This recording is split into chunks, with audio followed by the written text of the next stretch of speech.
They're ready? Please join me in welcoming Secretary Rubio, Foreign Minister Wagner, and Foreign Minister Nduhungirehe.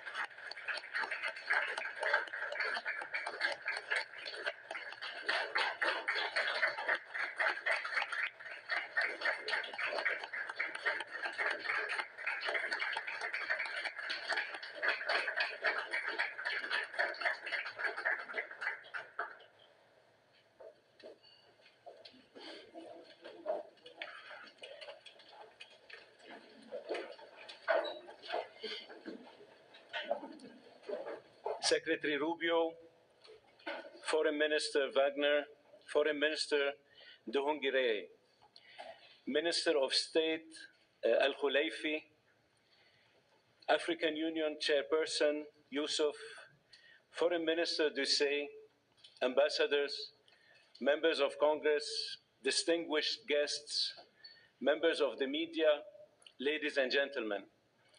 Thank you for joining for the historic signing of a comprehensive peace agreement between the Democratic Republic of the Congo and the Republic of Rwanda. In a moment, Secretary Rubio and the foreign ministers of the DRC and Rwanda will sign an agreement that builds on the Declaration of Principles signed here on April 25th. With their signatures, the peace agreement will enter into force, bringing an end to a 30-year conflict and setting both countries and their people on a path towards peace and prosperity. This would not be possible without the leadership and vision of President Trump. He has made peace a priority of his administration, and we have taken up his call to find a peaceful resolution to this conflict. I would like to recognize the tireless work that both foreign ministers and their teams put into reaching this agreement. I would also like to recognize the partnership from the government of Qatar, who is driving towards a parallel agreement between the government of the DRC and the M23 armed group. In addition, I would like to acknowledge that the work done under the auspices of the African Union was critical for reaching this agreement. We look forward to coordinating with the AU chairperson and Togolese president, who is serving as the AU facilitator to ensure implementation of the agreement. Finally, I would like to recognize the team here at the Department of State who facilitated the discussions and helped guide both sides towards this agreement. I will now turn to Secretary Rubio for opening remarks. Thank you, and I'm honored all of you are here today. I'm honored to be joined by my counterparts from the Democratic Republic of Congo and from Rwanda, and the hard work you both put in to make this happen. This was not easy. And there's still work to be done, obviously, in terms of implementation, but we're very honored you're both here. It's been an honor to work with both of you. We have a lot of people to thank. Obviously, the great team here at the Department of State who did a great job. Mr. Bulos, who did a phenomenal job. He's been on the job now about 10 weeks, and he's jumped all over this and really worked it hard. And you did a great job, and we are grateful to you for all of your work. Obviously, this could not have happened without such close friends and partners in the African Union and in Qatar, who we're working a lot lately with Qatar. We're doing a lot of things with you guys, and you've been very instrumental in the African Union. Without you, this couldn't have happened. I mean, you put everybody together. I do want to recognize my what I say former colleagues. It wasn't 6 months ago. I was still a senator, but they're here now, Senators Rounds and Risch. Senator Risch is the chairman of the Foreign Relations Committee and a very close friend of mine, and he's obviously watched this issue very closely. He's made it a priority. And Senator Rounds, who's been talking to me about this before I was even nominated to the position and even during the nomination process. And we have others who are not able to make it today that I also want to recognize, Senator Coons and Booker. There's been a lot of interest in this, and we're grateful to all of them. They were invited, but I guess, there's stuff going on in the Senate, as you know. But we're grateful that both of you are here, and it's instrumental. This is, an important moment after 30 years of war. President Trump is a president of peace. He really does want peace. He prioritizes it above all else. We saw his intervention in the conflict between India and Pakistan. We saw his intervention most recently as a few days ago in a very dangerous war, right? A very dangerous war that could have really spiraled out of control, and his intervention made that possible. And there are other places that we want to see this, but we're very excited about this, and we can't wait to have the heads of state, the presidents of the respective countries here in Washington in a few weeks to finalize the complete protocol and agreement. But today is an important step in that direction, and we're grateful to be able to host it here at the Department of State. And just thinking, we think sometimes about peace. It's not just about ending wars. It's not just about saving lives. It's about allowing people to live. It's about allowing people to now have dreams and hopes for a better life, for prosperity, for economic opportunity, for a family reunification, for all the things that make life worth living. Those things become impossible when there's war and when there's conflict. So we're grateful to have played the role we've played. We acknowledge and recognize there's still more work to be done. But we thank you all very much for being a part of this historic and important day. This is really why I wanted this job, or why I embraced this job so much, is moments like this. This is, in essence, the Department of State is really the Department of Peace. It's designed to bring people together, both in our relations with other countries, but to the extent we can use the stature and the influence of the United States to bring others together. It makes the world a better place. And I honestly believe that when there's peace in the world among friends who may have disagreements and conflict, it does help America. It does help make America stronger and safer and more prosperous. It gives us partners we can do business with. And partners that we can work with to address insecurity and threats to our national security and to our collective national security. So we are grateful to both of you. I know how hard this was and how much work went into it, and we know there's more work to be done. But we are grateful to have you here today. We're honored to be a part of this. We're excited to be a part of it. And again, I do want to thank everyone here in our Africa Bureau and at the Department of State. And once again, our superstar there, Mr. Bulos. What do you want to do next after you're done with this?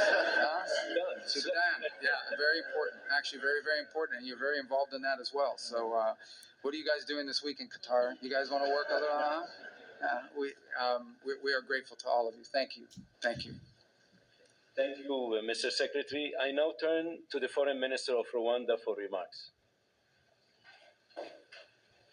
Thank you. Secretary of State Marco Rubio, Minister Therese Kayipamba-Wagner, the Chairperson of the African Union Commission, Mahmoud Yusuf, Minister of State Mohamed Ali Koulaifi of Qatar, my colleague, Minister of Foreign Affairs of Togo, Robert Dussey, Senators, dear colleagues, good afternoon. Let me begin by expressing our sincere appreciation to President Donald Trump for his personal engagement in facilitating this historic agreement. We also extend our gratitude to the Secretary of State, Marco Rubio, Special Advisor Masad Boulos, and the entire State Department team. Your dedication has been indispensable. This agreement is the product of months of coordinated efforts by multiple actors. It is very important to note that the state of Qatar has played an absolutely central role. Indeed, the opening, which led to today's agreement, began in Doha. We will lend our full support in the weeks ahead to Qatar's mediation efforts, led by Minister of State Mohamed Al-Koulaifi, to secure a peace agreement between the DRC government and the AFC M23. This process is already well underway. Today's agreement also builds on the African-led peace initiatives, which are ably led by the African Union facilitator, President Faure Gnassingbé of Togo. The heart of this peace agreement is the decision to establish a standing joint security coordination mechanism between DRC and Rwanda. The first order of business is to begin implementing of the concept of operations for the neutralization of the FDLR, to be accompanied by a lifting of Rwanda's defensive measures. This is grounded in the commitment made here for an irreversible and verifiable end to state support for FDLR and associated militias. That is the bedrock of peace and security in our region.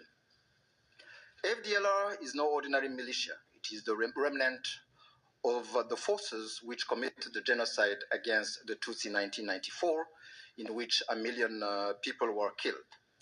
With this agreement, we also committed to facilitate the return of refugees in our respective territories with the support of the UNHCR.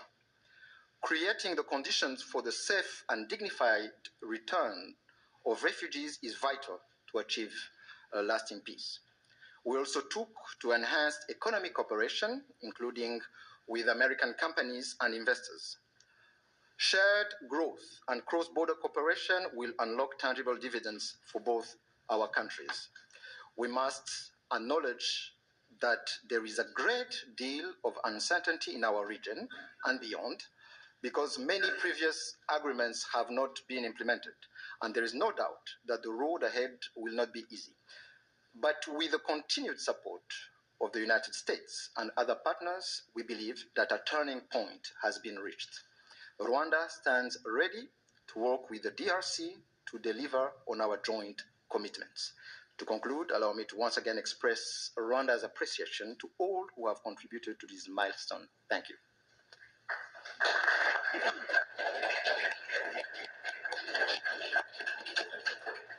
Thank you, Mr. Minister. I now turn to the Foreign Minister of the Democratic Republic of the Congo. Mr. Secretary of State, the Honorable Senator Marco Rubio, Dr. Massad Boulos, Senior Advisor for African Affairs, His Excellency Mr. Mahmoud Ali Yusuf, Chairperson of the African Union Commission, His Excellency Mr. Olivier Nduhungirehe, Minister of Foreign Affairs of the Republic of Rwanda, His Excellency Dr. Mohamed bin Abdulaziz Khulaifi, Minister of State at the Ministry of Foreign Affairs of the State of Qatar, His Excellency Mr. Robert Dussé, Minister of Foreign Affairs of the Republic of Togo, Senators, Excellencies, distinguished guests, and to all Congolese citizens following this movement, wherever you may be. 2 months ago in this very room, we signed a Declaration of Principles, a first tangible step to break with deadlock and chart a path towards peace. Today, that choice takes shape and sustained efforts have come to fruition. With this peace agreement, we open a new chapter, one that calls not only for commitment, but for the courage to see it through. By signing this agreement, we reaffirm a simple truth. Peace is a choice, but also responsibility, to respect international law, to uphold human rights, and to protect the sovereignty of states. Those who have suffered the most are watching. They are expecting this agreement to be respected, and we cannot fail them. This agreement builds on the efforts of many. First and foremost, we want to express our sincere gratitude to His Excellency President Donald J. Trump for his commitment to this peace process. His leadership kept this process focused and goal-oriented, and that from day one. This was further characterized by the quality and resolve of the entire US team, illustrated by the critical support of Senator Rubio and Dr. Boulos. We salute His Excellency President Félix-Antoine Tshisekedi Chilombo for choosing the harder path, a peace rooted in principle and in the dignity of our people. We thank President João Lourenço of Angola, facilitator of the Luanda process, for laying critical foundations. We are also grateful to the State of Qatar and to His Highness the Emir, whose leadership was instrumental in convening the first direct meeting between our two heads of states in March, a courageous step that laid the groundwork for dialogue. Qatar has since facilitated further talks in Doha and remained a principled and steady partner throughout this peace effort. The African Union, through its chairperson and the appointed facilitator, His Excellency Faure Gnassingbé of Togo, have anchored this process in African ownership. Finally, we thank the negotiating team of both the DRC and Rwanda for their perseverance and devotion. This moment has been long in coming. It will not erase the pain, but it can begin to restore what conflict has robbed many women, men, and children of: safety, dignity, and a sense of future. For the Great Lakes region, it offers a rare chance to turn the page, not just with words, but with real change on the ground. Some wounds will heal, but they will never fully disappear. They may grow over, but the skin will forever remain thin and frail, and deep down, the flesh will still remember. At times we will feel numb, and at others we will feel a sudden pang that will remind us of what was lost forever. The scars we carry on our bodies and in our souls will remind us of what must never be forgotten, repeated, or accepted. A few days ago in Kinshasa, a coalition of women's organizations shared a clear message with me. Nous ne voulons pas d'une paix d'élite. Nous voulons une paix réelle, vécue, partagée et construite avec nous. We do not want a peace shaped by elites. We want a peace that is real, lived, shared, and built with us. To our fellow citizens in the East, this agreement was signed with you in mind. It provides for the disengagement of armed forces, the protection of civilians, the return of displaced persons and of refugees under government authority, and establishes a follow-up mechanism to ensure compliance. These are not just words on paper. They must now be translated into action with justice, accountability, and political will. This peace agreement is the starting point, not the end goal. It must now be followed by disengagement, justice, and the return of displaced families, and the return of refugees, both to the DRC and Rwanda. However, no text, however carefully negotiated, can carry on its own the weight of peace. I still remember, on the day we signed the Declaration of Principles, a member of the US team said, "If it were easy, it would have been done a long time ago." That holds true now more than ever. What we have signed is only as strong as our will to implement it. We, the DRC, will certainly and resolutely fight for this agreement to be respected, not with our words, but with our deeds. Today, we have chosen peace. What matters now is that we protect it and prove to our people and to the world that even in a region marked by deep scars, dignity and cooperation can prevail. So now, our work truly begins. Thank you.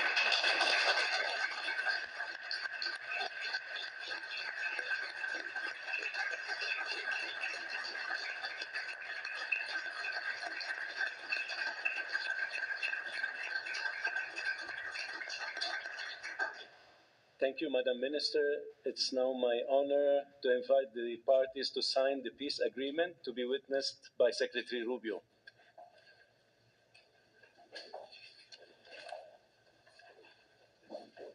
The agreement being signed includes provisions on the respect for territorial integrity and the prohibition of hostilities, the disengagement, disarmament, and conditional integration of non-state armed groups, the establishment of a joint security coordination mechanism, the facilitation of the return of refugees and internally displaced persons, as well as humanitarian access, the reaffirmation of MONUSCO's mandate, and the establishment of a regional economic integration framework.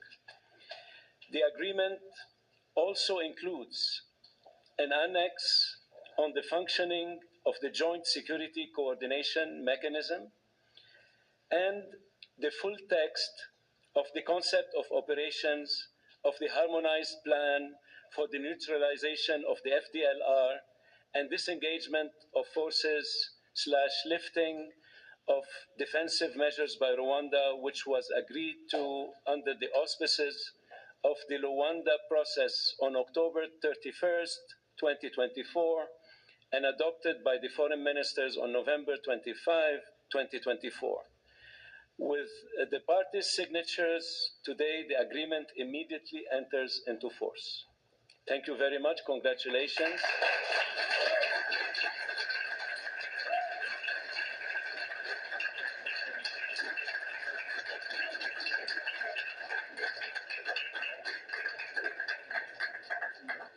This concludes the proceedings.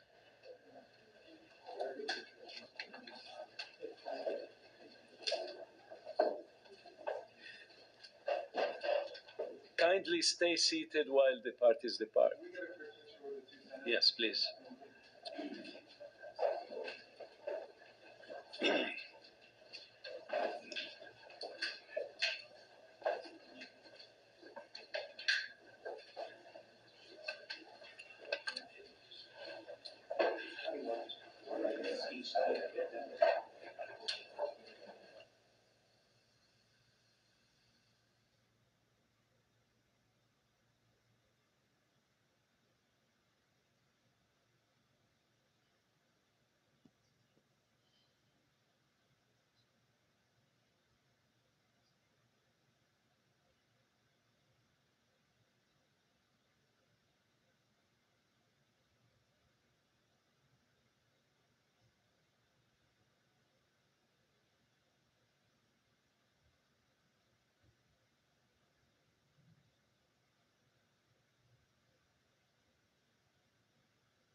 I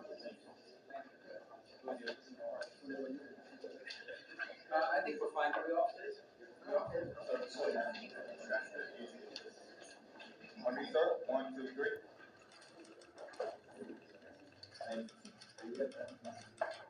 Thank you.